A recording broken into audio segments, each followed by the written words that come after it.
नमस्कार. मराठी अपडेट गुरु या यूट्यूब चॅनलवर सर्वांचं हार्दिक स्वागत. महाराष्ट्र जीवन प्राधिकरण अंतर्गत सरळ सेवा भरती प्रक्रिया सुरू झालेली आहे.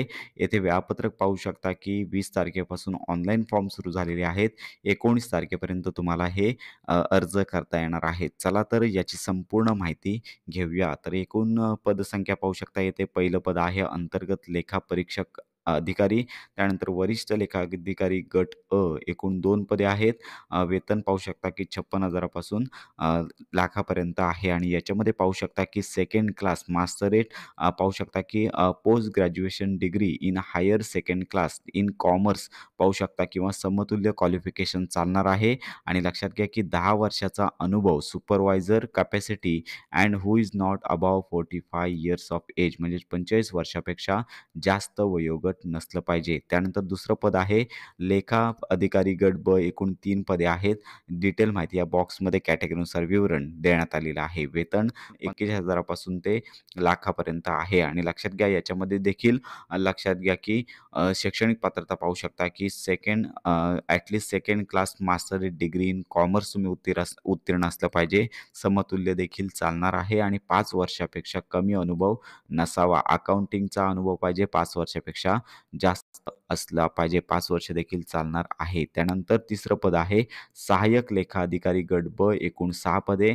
इथे डिटेल माहिती देण्यात आली आहे. 38,000 पासून लाखापर्यंत वेतन आहे आणि येथे शैक्षणिक पात्रता पाहू शकता की कमीत कमी लक्षात घ्या की सेकंड क्लास डिग्री पाहिजे कॉमर्समध्ये किंवा समतुल्य देखील चालणार आहे. अनुभवाची गरज येथे नाही. त्यानंतर उपलेखापाल गट क एकूण 3 पदे आहेत. याच्यामध्ये शैक्षणिक पात्रता याच्यामध्ये वेतन पाहू शकता की 35,000 पासून लाखापर्यंत आहे आणि येथे शैक्षणिक पात्रता पाहू शकता की कमीत कमी सेकंड क्लास पाहू शकता की डिग्री इन कॉमर्स मान्यताप्राप्त विद्यापीठाची देखील चालणार आहे. त्यानंतर कनिष्ठ अभियंता स्थापत्य गट ब याच्यासाठी सगळ्यात जास्त पदे आहेत 144 आणि याच्यामध्ये लक्षात घ्या की संपूर्ण या भरती प्रक्रियेतील जास्तीत जास्त पदे आहेत 144. याच्यामध्ये वेतन श्रेणी 38,000 पासून लाखापर्यंत आहे आणि स्थापत्य अभियांत्रिकीतील किमान पदविका किंवा पदवी अथवा त्यापेक्षा उच्च शैक्षणिक अर्हता धारण करीत असलेली व्यक्ती देखील अर्ज करू शकते. त्यानंतर पुढचं पद आहे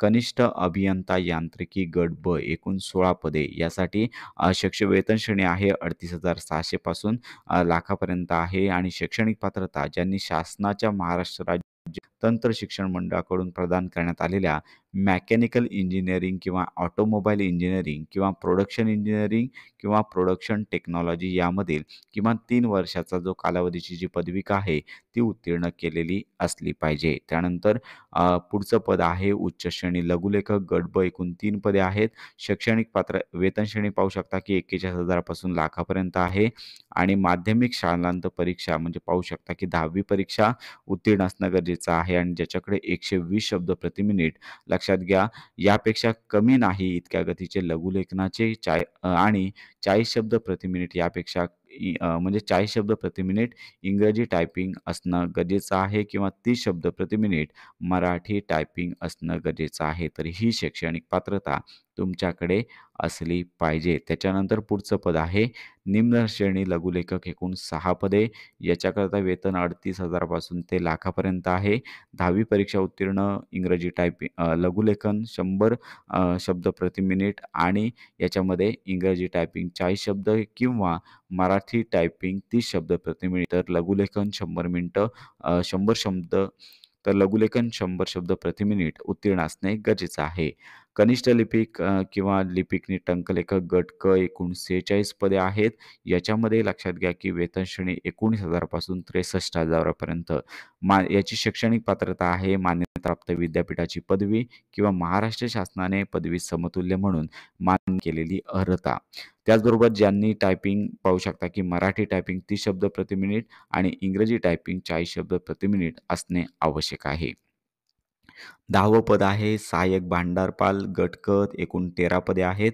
याच्यामध्ये पाहू शकता की 19,000 पासून 63,000 पर्यंत वेतन आहे. माध्यमिक शालांत परीक्षा म्हणजे 10वीची परीक्षा तुम्ही उत्तीर्ण असणे गरजेचं आहे. ज्यांनी टायपिंग परीक्षा पाहू शकता की 30 शब्द प्रति मिनिट मराठी ज्यांनी त्याचबरोबर 40 शब्द प्रति मिनिट इंग्रजी उत्तीर्ण करणे गरजेचं आहे. त्याच्यानंतर स्थापत्य अभियांत्रिकी गट क सहाय्यक एकूण 48 पदे आहेत. याच्यामध्ये वेतन पाहू शकता की 25,000 पासून 81,000 पर्यंत आहे. त्याचबरोबर पात्रता व अर्हता याच्यामध्ये माध्यमिक व उच्च माध्यमिक शिक्षण मंडळाकडून घेण्यात येणारी माध्यमिक शालांत परीक्षा 10वी परीक्षा उत्तीर्ण असणे गरजेचं आहे. त्याचबरोबर स्थापत्य अभियांत्रिकी पदवी किंवा स्थापत्य अभियांत्रिकीतील पदविका उत्तीर्ण असणे किंवा समकक्ष देखील चालणार आहे. अशा प्रकारे ही पदे देण्यात आलेली आहेत. संपूर्ण ही PDF फाईल पाहून घ्यायची आहे आणि याचबरोबर तुम्हाला स्वतःच्या भरती प्रक्रियेसाठी आरक्षण असेल अशी संपूर्ण माहिती देण्यात आलेली आहे आणि याचे जे ऑनलाईन फॉर्म आहेत ते सुरू झालेले आहेत. ऑनलाईन फॉर्मसाठी जी फी आहे तर की ओपन कॅटेगरीसाठी ₹1,000 आणि मागास प्रवर्गांसाठी ₹900 आणि माजी सैनिक दिव्यांग कॅन्डिडेट असतील तर यांना शुल्क आकारले जाणार नाही. तर अशा प्रकारे ऑनलाईन फॉर्म भरण्यासाठी सर्वप्रथम या लिंकवर यायचं आहे. लिंक आपल्या व्हिडिओच्या डिस्क्रिप्शन बॉक्समध्ये मिळून जाईल आणि या ठिकाणी तुम्हाला सर्वप्रथम नवीन अकाउंट तयार करण्यासाठी click here for new registration या टॅबवर क्लिक करायचं आहे. येथे तुम्हाला एकूण 6 स्टेपमध्ये फॉर्म भरायचा आहे. Basic information, photo sign, detail, preview, upload आणि त्यानंतर अपलोड म्हणजे डॉक्युमेंट अपलोड करायचे आहेत आणि पेमेंट. त्यानंतर तुम्हाला पहिलं नाव तुमचं टाईप करायचं आहे. त्याच्यानंतर कन्फर्म फर्स्ट नेम येथे तुमचं पुन्हा नाव टाईप करायचं आहे. मिडल नेम म्हणजेच वडिलांचं नाव, त्यानंतर पुन्हा सेम नाव टाईप करायचं आहे. Last name, confirm name type करून तुम्हाला तुमचं पूर्ण नाव इथे आल्याचं पाहायला मिळेल. त्याच्यानंतर पाहू शकता की मोबाईल नंबर तुम्हाला टाकायचा आहे. सेम नंबर कन्फर्ममध्ये त्यानंतर अल्टरनेट नंबर देऊ शकता. ईमेल आयडीमधील पहिले डोमेनच्या अगोदरची माहिती टाकायची आहे आणि डोमेन या ठिकाणी gmail.com जास्तीत जास्त असतं ते निवडू शकता. इतर देखील निवडता येईल. ईमेल आयडी, कन्फर्म आयडी टाकायचा आहे सर्व एकत्रित डोमेन आयडी सहित आणि कॅप्चा येथील टाईप करून सेव्ह अँड नेक्स्ट या टॅबवर तुम्हाला क्लिक करायचं आहे. यानंतर येणाऱ्या पॉपअप विंडोवरती ओके करायचं आहे. याच्यानंतर तुमचं रजिस्ट्रेशन सुरुवातीला ID पासवर्ड तयार झालेला आहे ते तुम्हाला सेव्ह करून ठेवायचा आहे. तसा तुम्हाला मेसेज आणि ईमेल देखील येणार आहे आणि याच्यानंतर पाहू शकता की फोटोग्राफ सर्वप्रथम तुम्हाला अपलोड करायचे आहेत. गाईडलाईन पाहून घ्यायचे आहे. फोटोग्राफ 4.5 गुणिले 3.5 सेमी, 200 गुणिले 230 DPI, 20 ते 50 KBच्या आतमध्ये असला पाहिजे. व्हाईट बॅकग्राऊंड शक्यतो असला पाहिजे. त्यानंतर पाहू शकता की येथे फोटो कॅप्चर म्हणजेच लेटेस्ट फोटो असला पाहिजे. त्याचबरोबर येथे लेफ्ट हँड इम्प्रेशन देखील लागणार आहे. 140 गुणिले 60 पिक्सेलमध्ये 10 ते 20 KB साईज असली पाहिजे. डिक्लेरेशन देखील आहे ते तुम्हाला 800 गुणिले 400 पिक्सेलमध्ये 200 DPIमध्ये सेट करायचं आहे. 50 ते 100 KB साईज असली पाहिजे. डिक्लेरेशन व्हिडिओच्या डिस्क्रिप्शन बॉक्समध्ये तुम्हाला मिळून जाणार आहे. याच्यामध्ये सगळ्या फाईल JPG किंवा JPG फॉर्मॅटमध्ये असली पाहिजे. पूर्ण माहिती वाचून तुम्हाला सगळ्यात प्रथम म्हणजे स्कॅन फोटोग्राफ तुम्हाला अपलोड करायचे आहेत. लक्षात घ्या येथेच चूज फाईल या टॅबवर क्लिक करून अपलोड करायचं आहे. फोटो अपलोड करून झाल्यानंतर तुम्हाला लाईव्ह फोटो देखील काढायचा आहे. कॅप्चर फोटो या टॅबवरती तुम्हाला क्लिक करायचा आहे. येथे QR कोड देखील देण्यात आलेला आहे. त्याच्या मदतीने तुम्ही डायरेक्ट मोबाईलचा वापर करून देखील फोटो काढू शकता. जर तुमच्याकडे वेबकॅम नसेल तर या QR कोडचा वापर करून मोबाईलमध्ये तुम्हाला फोटो काढायचा आहे. 2 फोटो काढावे लागणार आहेत. एक अपलोड करायचा आहे आणि एक लाईव्ह फोटो काढायचा आहे आणि लक्षात घ्या की मोबाईलमध्ये देखील तुम्ही काढू शकता. अंडरटेकिंग बॉक्सवर क्लिक करून तुम्हाला सिग्नेचर अपलोड करायची आहे. पुन्हा येथे कन्फर्मेशन बॉक्स आहे त्यावर क्लिक करून नेक्स्ट या टॅबवर तुम्हाला क्लिक करायचं आहे. याच्यानंतर लक्षात घ्या की बेसिक इन्फॉर्मेशन भरण्यासाठीचं पेज ओपन होईल. याच्यामध्ये तुम्हाला सर्वप्रथम ज्या पदाकरता तुम्हाला अर्ज करायचा आहे त्या पदाचं नाव तुम्हाला येथे निवडायचं आहे. आपण लिपिक टंकलेखक यासाठी अर्ज भरणार आहोत. त्याच्यानंतर तुम्हाला तुमची कॅटेगरी निवडायची आहे. जी कॅटेगरी असेल ती तुम्हाला निवडायची आहे. त्यानंतर लक्षात घ्या की अर्ज तुम्ही कुठल्या कॅटेगरीतून करणार आहात ती देखील कॅटेगरी तुम्हाला निवडायची आहे. त्याच्यानंतर पाहू शकता की तुमच्याकडे लक्षात घ्या की तुम्ही दिव्यांग आहात का असेल तर येस म्हणायचं आहे. येस म्हटलात तरी त्याचा प्रकार किंवा प्रवर्ग तुम्हाला टाईप करावा लागेल. नसेल तर नो या टॅबवर क्लिक करायचं आहे. याच्यानंतर खाली स्क्रोल डाऊन करून तुम्हाला इथे कास्ट व्हॅलिडिटी सर्टिफिकेट आहे का इथे कंपल्सरी येस असं करायची गरज नाही आहे. असेल तर येस म्हणायचं आहे. नसेल तर नो या टॅबवर क्लिक करायचं आहे. याच्यानंतर खाली तुम्हाला माजी सैनिक म्हणून तुम्ही आरक्षण घेऊ इच्छिता का असेल तर येस, नसेल तर नो या टॅबवर क्लिक करायचं आहे. अर्जदार दिव्यांग माजी सैनिक आहे का तो स्टेटस तुम्हाला टाईप करायचा आहे. सेवेचा कालावधी असेल तर त्यानंतर अर्जदार महिला आरक्षणांतर्गत अर्ज करीत आहे का? महिला ज्या महिला अर्ज करत असतील त्याने येस म्हणायचं आहे आणि नसेल तर नो या टॅबवर क्लिक करायचं आहे. याच्यानंतर खाली स्क्रोल डाऊन करून तुम्हाला अनाथ आरक्षणाचा लाभ घ्यायचा आहे का? इथे देखील येस, नो टाईप करायचं आहे.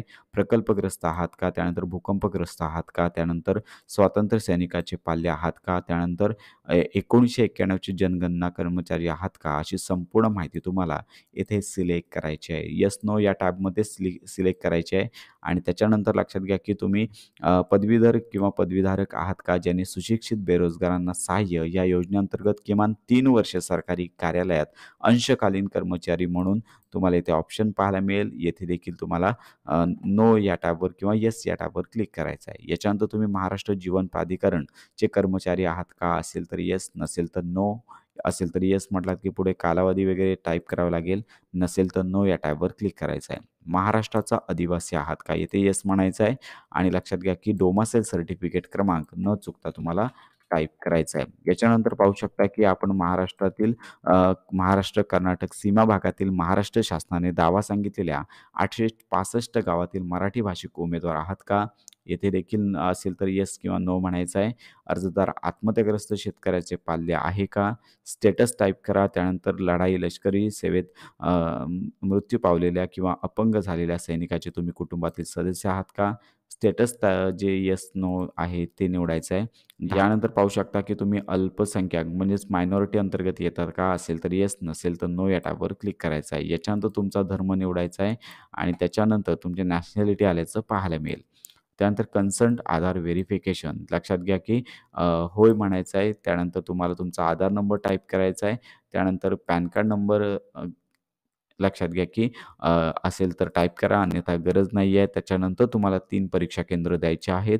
तिन्ही परीक्षा सेंटर तुम्हाला देऊ शकता. परीक्षा सेंटर देऊन झाल्यानंतर जे लिस्टमध्ये येत आहेत त्याच ठिकाणी तुम्हाला परीक्षा सेंटर असणार आहे. तुमच्या या लिस्टमधल्या सेंटरना तुम्ही पसंतीक्रम देऊ शकता. याच्यानंतर तुमची बर्थ डेट तुम्हाला इथे टाईप करायचं आहे. दिवस, महिना, वर्ष यामध्ये. त्याचबरोबर जेंडर निवडा. त्याच्यानंतर तुम्हाला जुळी भावंडं आहेत का? त्यानंतर मॅरिटल स्टेटस अनमॅरिड, मॅरिड असेल त्याच्यानंतर वडिलांचं नाव, आईचं नाव, त्यानंतर लग्न झालं असेल तर पत्नीचं नाव अशी संपूर्ण माहिती टाईप करायची आहे. पत्रव्यवहाराचा पत्ता, ॲड्रेस लाईन 1, 2 त्यानंतर 3 या ठिकाणी संपूर्ण माहिती टाईप करून जिल्हा या ठिकाणी जिल्हा टाईप करायचा आहे. राज्य या ठिकाणी महाराष्ट्र राज्य येणाऱ्या यादीतून निवडायचं आहे. सेम पिनकोड तुम्हाला न चुकता टाईप करायचा आहे. दोन्ही ॲड्रेस सेम असेल तर बॉक्सवरती दोन्ही ठिकाणी सेम ॲड्रेस तुम्हाला टाकायचा आहे. याच्यानंतर लक्षात घ्या की bank detail applicable for all लक्षात घ्या की बँक डिटेल तुम्हाला द्यायचे आहेत. Account holder name, bank branch अशी संपूर्ण माहिती टाईप करून टाइप ऑफ अकाउंट देखील देण्यात आलेला आहे. सेव्हिंग करंट तो तुम्हाला द्यायचा आहे. IFSC कोड, MR इतर जी माहिती आहे संपूर्ण माहिती देऊन तुम्हाला इथे ऑनलाईन फी भरण्यासाठीचं पेज पाहायला मिळेल. फी देखील आल्याची पाहायला मिळेल. त्याच्यानंतर व्हॅलिडेट युअर डिटेल या टॅबवर तुम्हाला क्लिक करायचं आहे. याच्यानंतर संपूर्ण फॉर्म तुम्हाला पाहायला मिळेल. अगदी संपूर्ण डिटेल तुम्हाला वाचून घ्यायची आहे आणि याच्यानंतर स्क्रोल डाऊन करून तुम्हाला इथे पाहू शकता की डिक्लेरेशन या ठिकाणी लक्षात घ्या की तुम्हाला किती अपत्य आहेत. विवाह झाला असेल तर ते तुम्हाला मेन्शन करायचे आहेत आणि त्यानंतर पाहू शकता की आउट ऑफ विच चिल्ड्रन संपूर्ण माहिती तुम्हाला भरायची आहे. नसेल तर तुम्हाला मॅरिड असाल तर तुम्हाला हे बॉक्स येतील, अनमॅरिड असाल तर येणार नाही आणि लक्षात घ्या येथे देखील सेम माहिती तुम्हाला व्यवस्थित भरायची आहेत आणि त्यानंतर अंडरटेकिंग बॉक्सवर क्लिक करून कंप्लीट रजिस्ट्रेशन या टॅबवर क्लिक करायचं आहे. लक्षात घ्या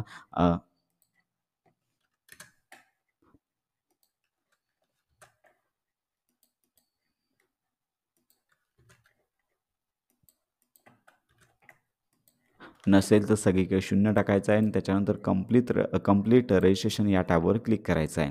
यानंतर तुम्हाला फॉर्ममध्ये बदल करता येणार नाही आहेत.